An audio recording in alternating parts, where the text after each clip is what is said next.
Hello and welcome. I'm Sarah Intonato. Thank you so much for tuning in to today's blog. And today's topic is a juicy one. It's one that comes up a lot in the yoga philosophy courses I lead.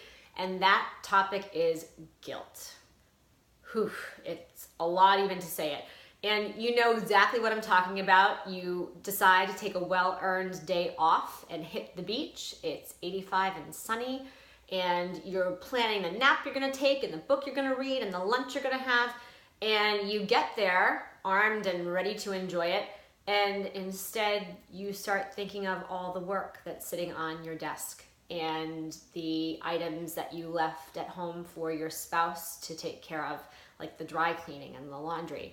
And your mind is everywhere but enjoying where you are.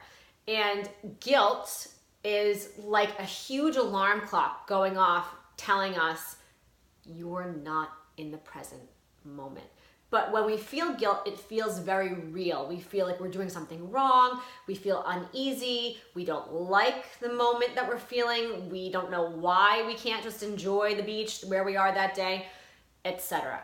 So when you feel guilt, instead of feeling guilty about feeling guilty or punishing yourself for it, or trying to figure out why, just pause, realize it's happening because your mind is not present. It's either one of two things.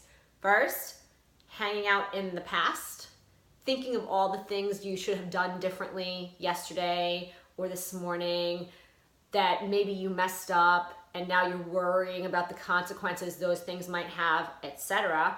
Or your mind has jumped to the future, and it doesn't matter if the future is 5 minutes from now or if it's 5 years down the line. Your mind has gone there, it's hanging out, it's doing what I call future surfing. It is riding all those waves of possibilities, most of which will not even come to be in our existence, and yet it feels like we're there.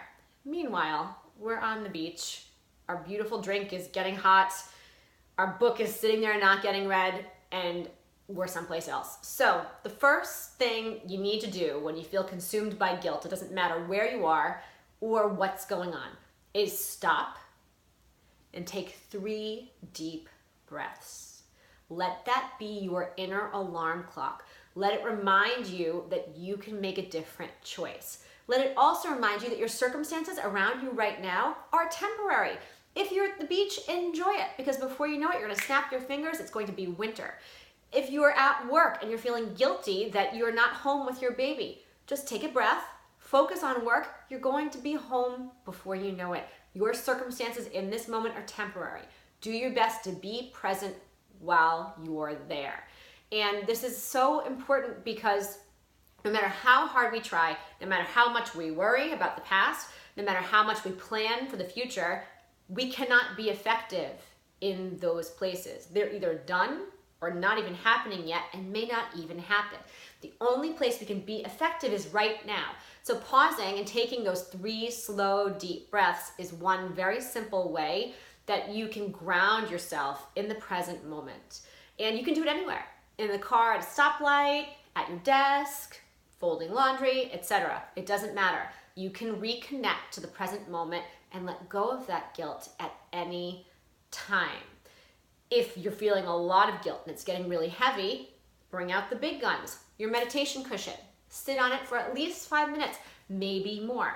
Let yourself sit in the present moment and experience all that comes up and let it come and go. If that's not enough, roll your yoga mat out if you haven't already. Get on it. You'll probably find that when you're really connected in the present moment, these feelings of guilt are not so pervasive. I know for myself, feelings of guilt often creep in when I haven't done my best. So maybe I woke up in the morning, I didn't feel that great, I got on my yoga mat, and I did my practice, but it wasn't perfect, and it wasn't so energized.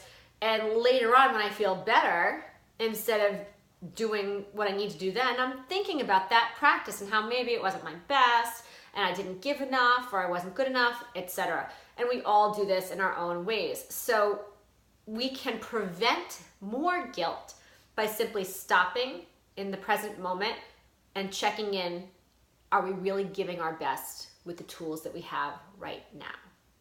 If the answer is yes, it's unlikely we will carry over guilt from that experience.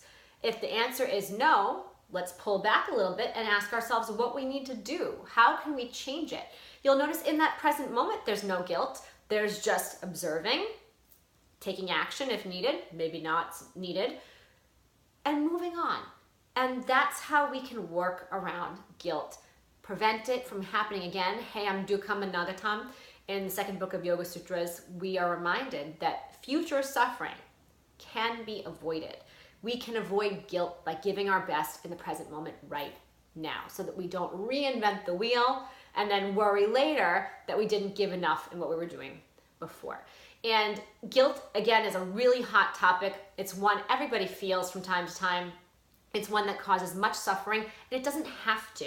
And if you want to dive in further, my 6-month ongoing yoga philosophy course, which has one topic and one webinar per month, starts next week. And our first topic for this month is the topic of guilt. And we're really going to dive in, relate it to the Yoga Sutras, relate it to our everyday lives, and all support one another in how we can be more accountable in working through guilt.